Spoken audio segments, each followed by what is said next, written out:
వైద్యు నారాయణ హరి అన్నారు పెద్దలు.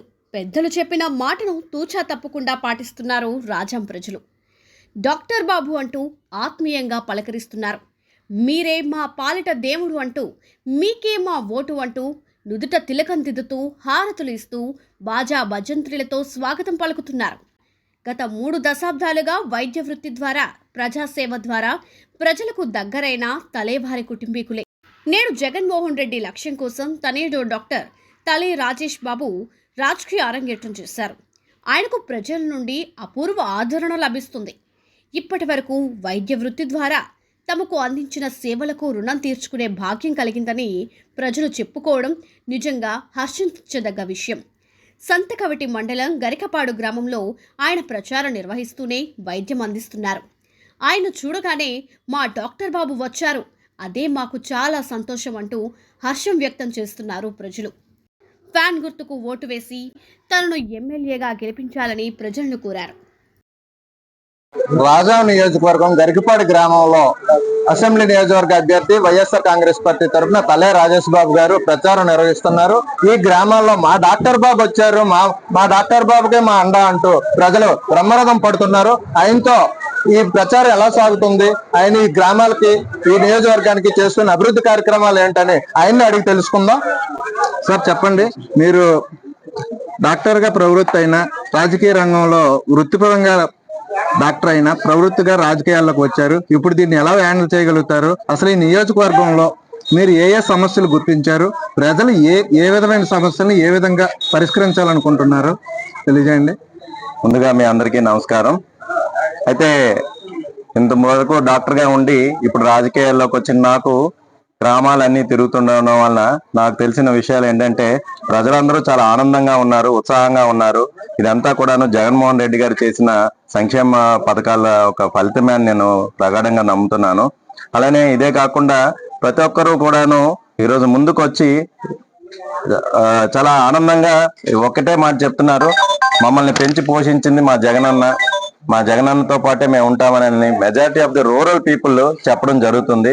అలానే ఇక్కడ అభివృద్ధి కార్యక్రమాలు అంటారా, మీ అందరికీ తెలిసిందే. ఇక్కడ రైతు భరోసా కేంద్రాలు కానీ, వెల్నెస్ సెంటర్స్ కానీ, సచివాలయాలు కానీ ఇవన్నీ రావడం అనేది ప్రజలకి చాలా కొత్త కాన్సెప్ట్. వాళ్ళందరూ కూడా స్వాగతిస్తూ మమ్మల్ని కూడాను, మీరు ఇప్పుడు చూస్తే స్వతహాగా ఇంటి నుండి ముందుకు వచ్చి అందరూ కూడాను బొట్టు ఏంటిది ఆరోగ్యంతో మమ్మల్ని అందరినీ కూడాను స్వాగతిస్తున్న పరిస్థితి. ఇప్పుడు ఇక్కడ స్థానిక అంటే మీరు కొత్తగా వచ్చారు, ఇప్పటి వరకు కంబాల్ జోగులు గారు ఈ నియోజకవర్గంలో ఎమ్మెల్యేగా ఉన్నారు. సడన్ గా మీ పేరు రావడంతో ఇక్కడ నాయకులు కూడా ఈ రాజేష్ గారు అని ఒక ఇదైతే వచ్చింది. అయితే మా డాక్టర్ బాబు అనే ఒక గుర్తింపుతో ఇక్కడ నాయకులు మీకు ఏ విధంగా సహకరిస్తున్నారు? నాయకులందరూ కూడా నాకు పూర్తి సహాయ సహకారాలు అందిస్తున్నారు. ఒక పార్టీ, ఒక క్రమశిక్షణ కలిగిన, నిబద్ధత కలిగిన పార్టీ కార్యకర్తలు, నాయకులు అందరూ ఇక్కడ ఉండడం అనేది వైఎస్ఆర్ కాంగ్రెస్ పార్టీకి ఇక్కడ బలం. అలానే గతంలో కంబాల్ జోగుల్ గారు కూడాను తనదైన శైలిలో తను ఇక్కడ అభివృద్ధి కార్యక్రమాలన్నీ చేపట్టడం జరిగింది. సార్, రాజాం నియోజకవర్గంలో ప్రధానంగా రహదారుల సమస్య ఉంది అనేది ఇక్కడ మీ నాయకులు చెప్తున్న వేదన. అసలు దీనిపై మీరు ఎలా స్పందిస్తారు? అయితే మీరు ఒక వారం రోజులుగా గమనిస్తే ముఖ్యమంత్రి గారు ప్రత్యేక నిధి నుండి ఒక 50 లక్షల రూపాయలని కాంట్రాక్టర్ కి ఇవ్వడం జరిగింది. రహదారి పనులు కూడా చకచకా సాగుతున్నాయి. మీరు ఒకసారి రాజాం మెయిన్ రోడ్ ను ఒకసారి ఇప్పుడు పరిశీలిస్తే గుంతలన్నీ కూడాను పూర్తి చేయడం జరిగింది. అలానే ఇంకొక వారం 10 రోజుల్లో నాకు తెలిసినంత వరకు ఆ రోడ్డు విస్తరణ పనులు కూడాను త్వరితగతిన పూర్తి అవుతాయని నేను ఆశాభావం వ్యక్తం చేస్తున్నాను. అలానే నియోజకవర్గంలో ఉన్న ఏకైక సమస్య ఈ ప్రధాన రహదారి సమస్య.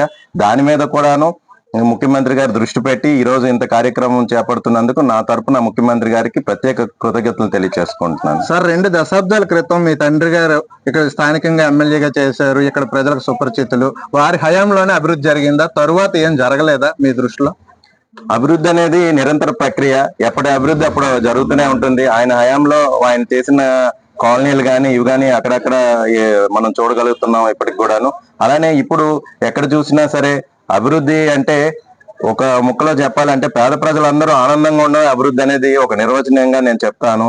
ఈ రోజు రైతు భరోసా కేంద్రాలు, పాల కేంద్రాలు, నెక్స్ట్ ఆర్బీకే సెంటర్స్, సచివాలయాలు ఇవన్నీ కూడాను ఈరోజు రావడం అనేది ఒక అభివృద్ధి. ఎప్పుడు ఏదైనా సర్టిఫికెట్ కావాలన్నా ఎక్కడికో వెళ్ళి పడిగాపులు కాసే వాళ్ళందరికీ కూడా ఈ రోజు తమ గ్రామాల వద్దనే ఇవన్నీ రావడం అనేది చాలా ఆనందంగా ఉంది. అదే కాకుండా ఒకప్పుడు పెన్షన్లు తీసుకుంటే పెన్షన్ల కోసం నాయకుల చుట్టూ తిరిగి కాళ్ళు ఎరిగిపోయేలాగా తిరిగి వాళ్ళందరినీ కూడాను బ్రతిమలాడుకునే పరిస్థితి నుండి ఈ రోజు ధైర్యంగా ఇంటి దగ్గరే కూర్చుంటే వారికి ఇంటికే ఈ రోజు పెన్షన్ ఏ అవినీతి లేకుండా ఒక రూపాయి కూడా లంచాన్ని కానీ ఏమీ ఆశించకుండా ఒక పారదర్శక ప్రభుత్వం ఈ రోజు మన రాష్ట్రం మొత్తం నెలకొంది. దీన్ని ప్రజలందరూ కూడా గమనిస్తూనే ఉన్నారు. అత్యధిక మెజారిటీతో జగన్మోహన్ రెడ్డి గారిని నన్ను గెలిపిస్తారని నేను ప్రగాఢంగా నమ్ముతున్నాను. సార్, రాజాం నియోజకవర్గంలో వలసలు ఎక్కువగా ఉన్నాయి. ఇక్కడ వలస కూలీలు ఎక్కువగా ఉండడానికి కారణాలు ఏంటి? అసలు ఇక్కడ వ్యవసాయదార ప్రాంతంలో ఇక్కడ సాగునీరు అందుతుందా లేదా? అసలు దీనిపై మీ పార్టీ నాయకులకు కానీ మీ పార్టీకి కానీ ఏమైనా సూచనలు చేసే అవకాశం ఉందా? ఒకప్పుడు ఉమ్మడి శ్రీకాకుళం జిల్లాలో వలసలు ఉండడం అనేది వాస్తవం. కానీ ఇప్పుడు వలసలు అనేవి చాలా తగ్గిపోయాయి. ఇప్పుడు మీరు గమనిస్తే గ్రామాల్లో ఎక్కడెక్కడో పనిచేసే వాళ్ళు, చెన్నైలోను ముంబైలో పనిచేసే వాళ్ళు ఇక్కడే ఆనందంగా ఉంది. ఇక్కడే అన్ని దొరుకుతున్నాయి. సంక్షేమ పథకాలు అన్ని కూడా ఇంటికే చేరుతున్నాయి. లంచాలు లేని వ్యవస్థ ఇక్కడ నెలకొందని తెలిసి అందరూ కూడాను వలసలుగా బయట నుండి వాళ్ళందరూ కూడా ఇక్కడికి రావడం జరుగుతుంది. అలానే ఇప్పుడు ఆ వచ్చిన వాళ్ళు కూడాను మిగిలిన వాళ్ళకి చెప్తున్నారు, బయటకు వెళ్ళి కష్టపడే కన్నా ఇక్కడే ఆనందంగా సుఖంగా ఉండవచ్చు అనే ఒక నమ్మకం వాళ్ళు జగన్మోహన్ రెడ్డి గారు నెలకొల్పారు. సార్, రాజాం నియోజకవర్గంలో అసలు ప్రధానంగా ఏ సమస్యలు గుర్తించారు? ఇక్కడ ప్రజలు పడుతున్న ఇబ్బందులు ఏంటి? అసలు రాజాం ప్రజలు మీకే ఎందుకు ఓటేయాలి? మొట్టమొదటిగా రాజాంలో ఇప్పటి వరకు ఉన్న ప్రధాన సమస్య ఇంతకు ముందు నేను చెప్పాను, రహదారి సమస్య. ఆ సమస్య కూడా త్వరలోనే తీరనుంది. ఇది కూడాను నేను ఒక అభ్యర్థిగా నేను ఒక విన్నపించిన నా విన్నపాలకి ముఖ్యమంత్రి గారు ఆయన అధికారులను ఆదేశించి ఈ రోజు ఇంత పనులను చేపట్టడం జరిగింది. ఇప్పుడు రహదారి పనులు కూడా చకచకా సాగుతున్నాయి. అలానే అక్కడక్కడ గ్రామాల్లో కొంత నీటి కొరత ఉంది. దాని మీద కూడా కొంత అధ్యయనం చేయాల్సి ఉంది.